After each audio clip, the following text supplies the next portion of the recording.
بسم اللہ الرحمن الرحیم۔ السلام علیکم ناظرین، آج کی ہماری ویڈیو کا موضوع ہے کربلا کے شہیدوں کا بدلہ کس نے لیا اور کس نے ان لعینوں کو چن چن کر مارا۔ ناظرین، کیا آپ لوگ جانتے ہیں کہ عبداللہ بن مسلم بن عقیل نے شہادت کے وقت جو دعا مانگی تھی، اللہ تعالیٰ نے حرف بحرف وہ دعا قبول کی۔ کیا آپ لوگ جانتے ہیں کہ امام حسین علیہ السلام اور ان کے ساتھیوں کو شہید کرنے والوں کا دنیا میں کیا عبرتناک انجام ہوا؟ آج کی ویڈیو میں یہ سب ہم جانیں گے۔ آپ سے گزارش ہے، اگر آپ نے ہماری ویڈیو کو لائک نہیں کرا تو اس کو لائک کر دیجئے، اور اگر ہمارے چینل پر نئے ہیں تو اس کو سبسکرائب بھی کر دیجئے۔ ناظرین، واقعہ کربلا ایک ایسی دکھ بھری داستان ہے جو کئی صدیوں سے اہل اسلام کی آنکھیں نم کیے ہوئے ہیں۔ تاریخ واقعہ کربلا بیان کرتے ہوئے زاروں قطار روتی ہے۔ امام علی مقام امام حسین علیہ السلام نے میدان کربلا میں 72 سر اللہ رب العزت کے حضور پیش کیے۔ ناظرین، میدان کربلا میں یزید کی فوج نے رسول اللہ صلی اللہ علیہ وسلم کے خاندان پر ظلم کے پہاڑ توڑے اور رسول اللہ صلی اللہ علیہ وآلہ وسلم کی آل کو شہید کیا۔ ناظرین، خالق کائنات نے بروز قیامت ان لعینوں کے لیے جہنم میں اذیتناک ٹھکانہ تیار کر رکھا ہے، مگر یہ کیسے ممکن ہے کہ وہ اس دنیا میں ان لعینوں کو نشان عبرت نہ بناتا؟ ناظرین، خلیفہ عبد الملک بن مروان کے زمانہ خلافت میں کوفہ پر مختار بن عبید بن سقفی کو تسلط حاصل ہوا۔ اس نے کہا کہ میں قاتلان امام حسین علیہ السلام میں سے کسی ایک کو بھی دنیا میں چلتے پھرتے نہیں رہنے دوں گا۔ اگر میں ایسا نہ کروں تو مجھ پر اللہ اور رسول اللہ صلی اللہ علیہ وآلہ وسلم کی لعنت ہو۔ پھر اس نے لوگوں سے کہا کہ مجھے ہر اس شخص کا نام اور پتہ بتاؤ جو حضرت امام حسین علیہ السلام کے مقابلے میں کربلا گیا تھا۔ لوگوں نے بتانا شروع کیا اور مختار سقفی نے ایک ایک کو قتل کر کر سولی پر لٹکانا شروع کر دیا۔ مختار سقفی نے ایک دن کہا، میں کل ایسے شخص کو قتل کروں گا کہ میرے اس عمل سے تمام مومنین اور ملائکہ مقربین بھی خوش ہوں گے۔ حتیم بن اسود اس وقت مختار کے پاس بیٹھا ہوا تھا۔ وہ فوراً ہی سمجھ گیا کہ ابن سعد کل مارا جائے گا۔ مکان میں آ کر اس نے اپنے بیٹے کو رات میں ابن سعد کے پاس بھیجا اور اطلاع کر دی کہ تم اپنی حفاظت کا انتظام کرو، مختار سقفی کل تمہیں قتل کرنا چاہتا ہے۔ مگر مختار سقفی کیونکہ اپنے خروج کے ابتدائی زمانے میں ابن سعد سے نہایت اخلاق کے ساتھ پیش آتا تھا، اس لیے اس نے کہا کہ مختار ہمیں نہیں قتل کرے گا۔ دوسرے دن صبح کو مختار سقفی نے ابن سعد کو بلانے کے لیے ایک آدمی بھیجا۔ ابن سعد نے اپنے بیٹے کو بھیج دیا۔ مختار سقفی نے کہا، تیرا باپ کہاں ہے؟ اس کے بیٹے نے جواب دیا کہ وہ خلوت نشین ہو گیا ہے، اب گھر سے باہر نہیں نکلتا۔ مختار سقفی نے کہا، اب وہ حکومت کہاں ہے جس کے لیے فرزند رسول صلی اللہ علیہ وآلہ وسلم کا خون بہایا تھا؟ اب کیوں اس سے دستبردار ہو کر بیٹھا ہوا ہے؟ حضرت امام حسین کی شہادت کے دن وہ کیوں خانہ نشین نہیں ہوا؟ مختار سقفی نے کسی کو بھیجا اور کہا کہ ابن سعد کا سر کاٹ کر لے آئے۔ وہ ابن سعد کے پاس گئے اور اس کا سر کاٹ کر مختار سقفی کے پاس لے آئے اور اس کے سامنے رکھ دیا۔ مختار سقفی نے اس کے بیٹے سے پوچھا، پہچانتے ہو یہ کس کا سر ہے؟ اس نے کہا، انا للہ و انا الیہ راجعون۔ پھر کہا، یہ میرے باپ کا سر ہے اور اب ان کے بعد زندگی میں کوئی مزہ نہیں۔ مختار سقفی نے کہا، تم ٹھیک کہتے ہو اور تم زندہ بھی نہیں رہو گے۔ پھر اسے بھی قتل کروا دیا اور کہا کہ باپ کا سر حضرت امام علی مقام امام حسین کا بدلہ ہے اور بیٹے کا سر امام اکبر رضی اللہ تعالیٰ عنہ کا بدلہ ہے، اگرچہ وہ دونوں ان کے برابر نہیں ہو سکتے۔ خدا کی قسم، اگر میں قریش کے 3 دستے بھی قتل کر ڈالوں تب بھی وہ سب امام حسین علیہ السلام کی انگلیوں کے برابر نہیں ہو سکتے۔ پھر مختار سقفی نے دونوں کے سر حضرت محمد بن حنفیہ رضی اللہ تعالیٰ عنہ کے پاس بھیج دیے۔ ناظرین، اب باری تھی خولی بن یزید کی۔ خولی بن یزید وہ بدبخت انسان تھا جس نے امام علی مقام امام حسین علیہ السلام کے سر انور کو جسم سے جدا کیا تھا۔ مختار سقفی نے ابو عمرہ کو چند سپاہیوں کے ساتھ اس کی گرفتاری کے لیے بھیجا۔ ان لوگوں نے آ کر خولی کے گھر کو گھیر لیا۔ جب اس بدبخت کو معلوم ہوا تو وہ چھپ گیا اور اپنی بیوی سے کہہ دیا کہ تم لا علمی ظاہر کر دینا۔ جب اس کے گھر کی تلاشی کی جانے لگی اس وقت اس کی بیوی باہر نکل آئی۔ اس سے پوچھا گیا، تمہارا شوہر کہاں ہے؟ جس وقت سے قولی بن یزید حضرت امام حسین کا سر لے کر آیا تھا اس وقت اس کی بیوی اس کی دشمن ہو گئی تھی، اس لیے اس نے زبان سے تو کہہ دیا مجھے معلوم نہیں وہ کہاں ہیں، مگر ہاتھ کے اشارے سے قولی بن یزید کے چھپنے کی جگہ بتا دی۔ سپاہی اس مقام پر پہنچے تو کیا دیکھتے ہیں کہ سر پر ایک ٹوکرا رکھے ہوئے زمین سے چپکا ہوا ہے۔ اس کو گرفتار کر کے لا رہے تھے کہ مختار سقفی کوفے کی سیر کے لیے نکلا۔ راستے میں ان لوگوں سے ملا، اس کے حکم سے قولی بن یزید کے گھر والوں کو بلا کر ان کے سامنے شاہراہ عام پر اس کو قتل کیا گیا، پھر اس کو جلایا گیا، اور جب تک لاش جل کر راکھ نہیں ہو گئی مختار سقفی کھڑا رہا۔ ناظرین، شمر کو کس طرح قتل کیا گیا؟ تاریخ طبری کے مطابق مسلم عبداللہ کا بیان ہے کہ جب حضرت امام حسین علیہ السلام کے مقابلے میں کربلا جانے والوں کو پکڑ پکڑ کر مختار سقفی قتل کرنے لگا تو ہم اور شمر تیز رفتار گھوڑوں پر بیٹھ کر کوفہ سے باہر نکلے۔ مختار سقفی کے غلام نے ہمارا پیچھا کیا، ہم نے اپنے گھوڑوں کو تیزی سے دوڑایا لیکن ضربی ہمارے قریب آ گیا۔ شمر نے ہم سے کہا تم گھوڑوں کو آڑ دے کر ہم سے دور ہو جاؤ، شاید یہ غلام میری طاق میں آ رہا ہے۔ ہم اپنے گھوڑوں کو تیزی سے بھگا کر شمر سے الگ ہو گئے۔ غلام نے پہنچتے ہی اس پر حملہ کر دیا۔ پہلے تو شمر ان سے بچنے کے لیے گھوڑے کو کعبہ دیتا رہا۔ جب غلام نے اپنے ساتھیوں سے دور ہو کر حملہ کرنا چاہا تو شمر نے ایک ہی وار میں اس کی کمر توڑ ڈالی اور خود بچ گیا۔ جب مختار سقفی کے سامنے غلام ضربی لایا گیا اور مختار کو واقعہ معلوم ہوا تو اس نے کہا اگر یہ مجھ سے مشورہ کرتا تو میں کبھی اسے شمر پر حملہ کرنے کا حکم نہیں دیتا۔ ضربی کو قتل کرنے کے بعد شمر ایک گاؤں میں پہنچا جو دریائے کے کنارے واقع تھا۔ اس نے گاؤں کے ایک کسان کو بلا کر مارا پیٹا اور اسے مجبور کیا کہ میرا یہ خط موسیٰ بن زبیر کے پاس پہنچاؤ۔ اس خط پر یہ پتہ لکھا ہوا تھا۔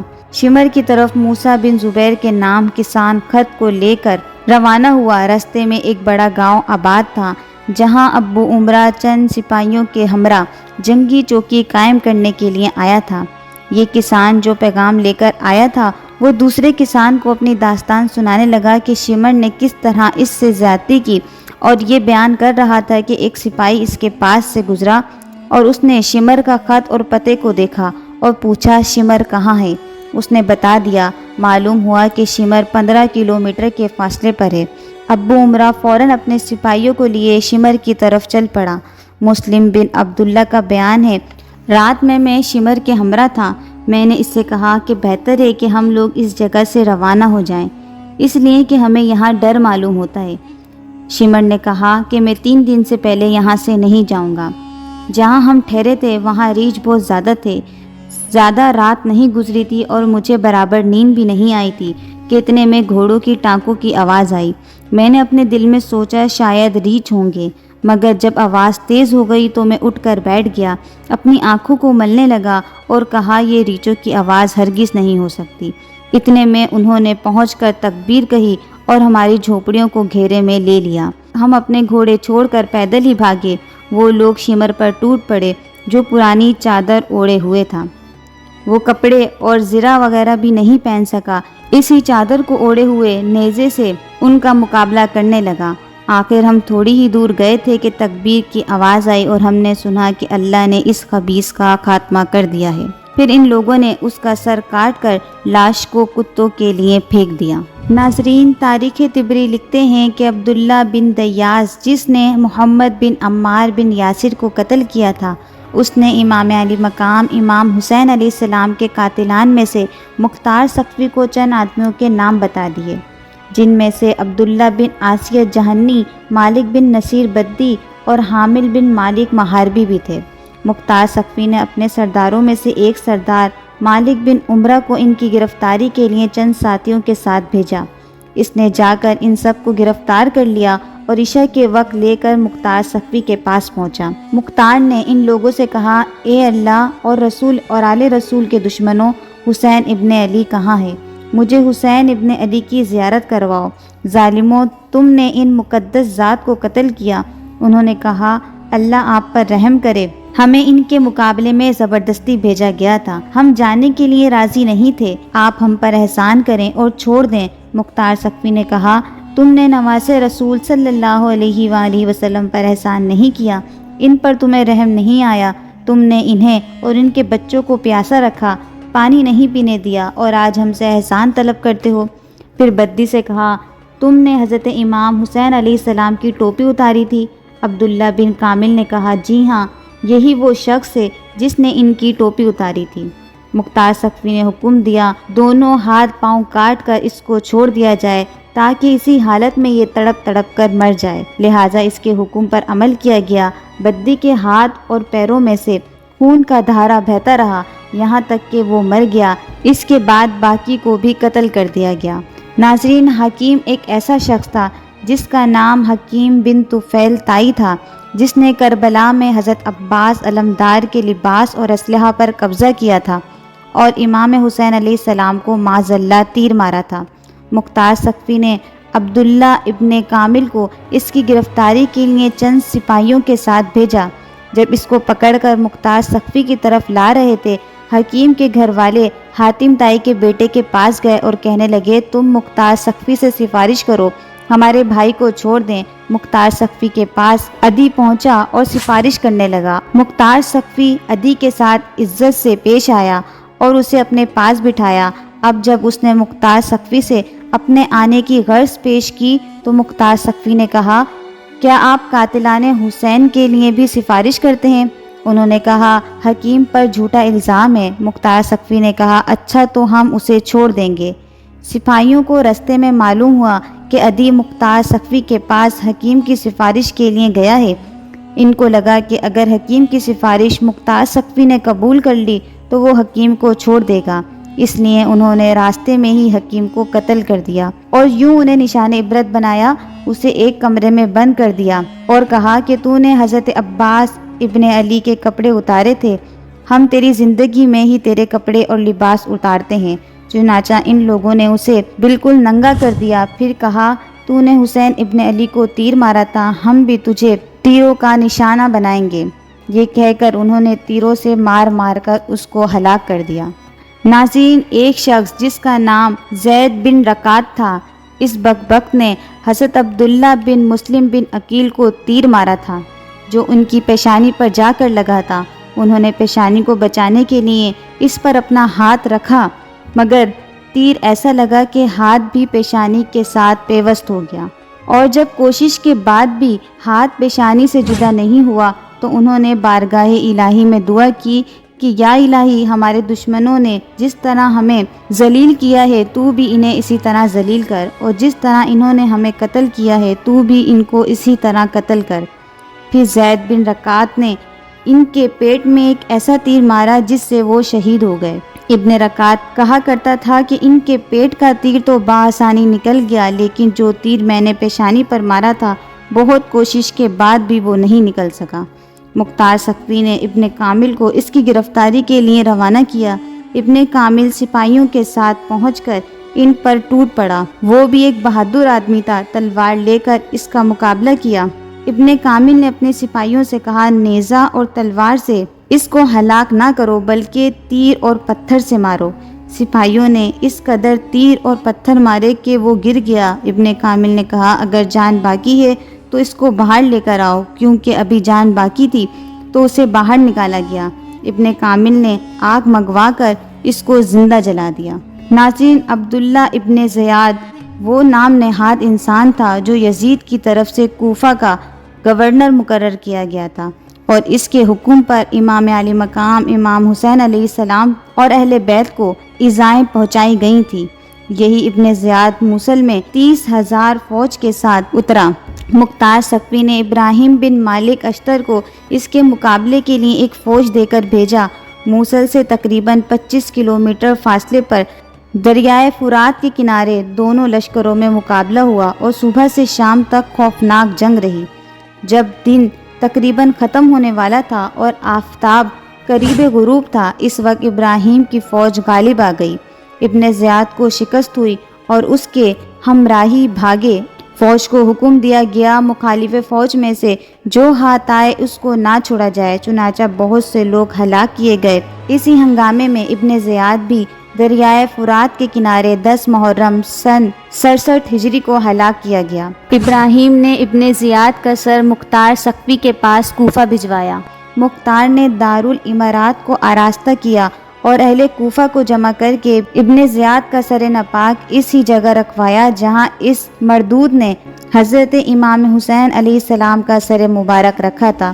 مختار نے اہل کوفہ کو خطاب کر کے کہا، اہل کوفہ دیکھ لو، امام حسین کے خون ناحق نے ابن زیاد کو نہ چھوڑا۔ آج اس نامراد کا سر اس ذلت اور رسوائی کے ساتھ یہاں رکھا ہوا ہے۔